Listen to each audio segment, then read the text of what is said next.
I read a book one day and my whole life was changed. Happiness is holding someone in your arms and knowing you hold the whole world. Life is short, and we should respect every moment of it. I don't much care whether rural Anatolians or Istanbul secularists take power. I'm not close to any of them. What I care about is respect for the individual. Istanbul is a vast place. There are very conservative neighborhoods. There are places that are upper class, westernized, consuming Western culture. Being a fiction writer makes you someone who works with irresponsibility. The fueling of anti-Turkish sentiment in Europe is resulting in an anti-European, indiscriminate nationalism in Turkey. The secularists in Turkey haven't underestimated religion, they just made the mistake of believing they could control it with the power of the army alone. There's been quite a clear upswing in nationalist sentiments.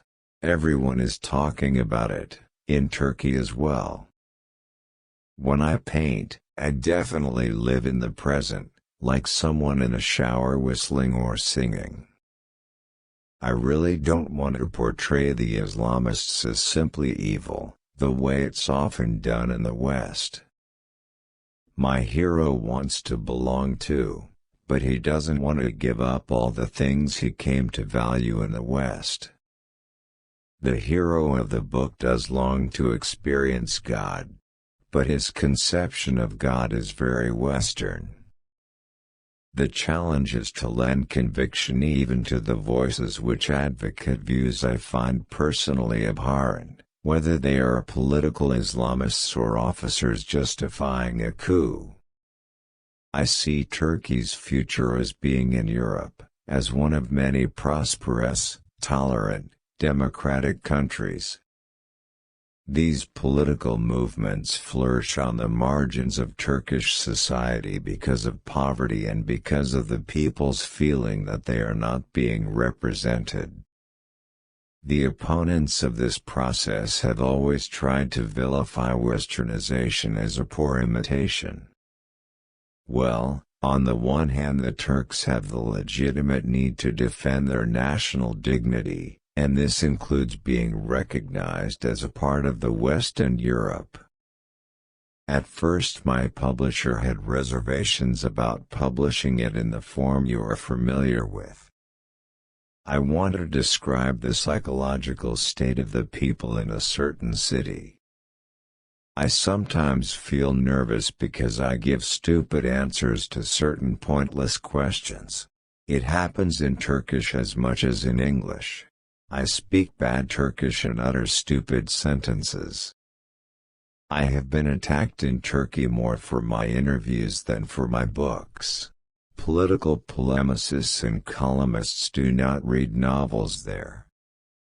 When I was publishing my first books, the previous generation of authors was fading away, so I was welcomed because I was a new author.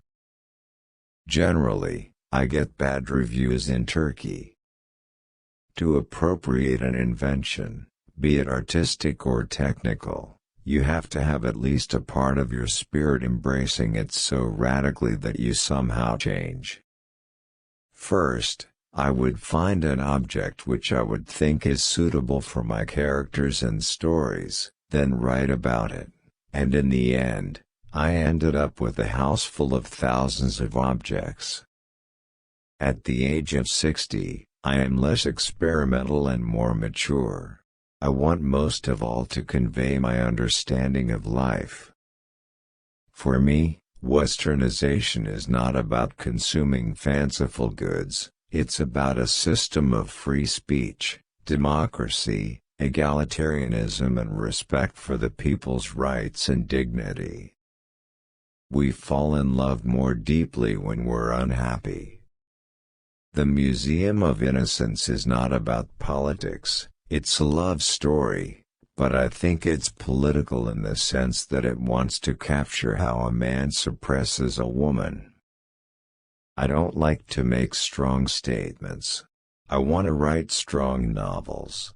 I keep my deep, radical things for my novels. I write a world where everyone is partly right. Authoritarianism, an unrealistic Occidental imagination, these issues will never be settled. Turkey will continue to take Europe as a model, it will continue to pursue its search for democracy. I always enjoy impersonating my characters in the first-person singular. I think less than people think I do about politics. I care about writing. Nothing can be as astounding as life.